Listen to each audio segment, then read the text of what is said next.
अस्करी इतिहाद जो अॼु हैदराबाद में असांजो मर्कज़ी इजलास थियो उन्हनि तमामु अहम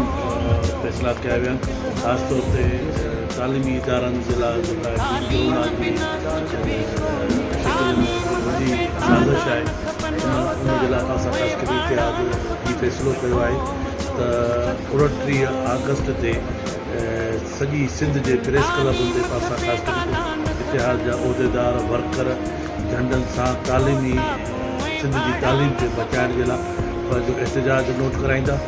ऐं इंशाअल्लाह ताला उन खां बाद में असां हैदराबाद में 26 सेप्टेम्बर ते तालीमी सेमिनार पिया कयूं जंहिंमें सिंध जा अदीब राइटर ॾाहा तालीमी हवाले सां मक़ालात पढ़ंदा ऐं ईंदा ऐं पासा ख़ासि करे इतिहाद इन सीरियस इशू ते छो त असां तालीम आहे त असां आहियूं ऐं तालीम जो हथियार असां कंहिं बि सूरत में पंहिंजो बचड़नि जो विञाइण था चाहियूं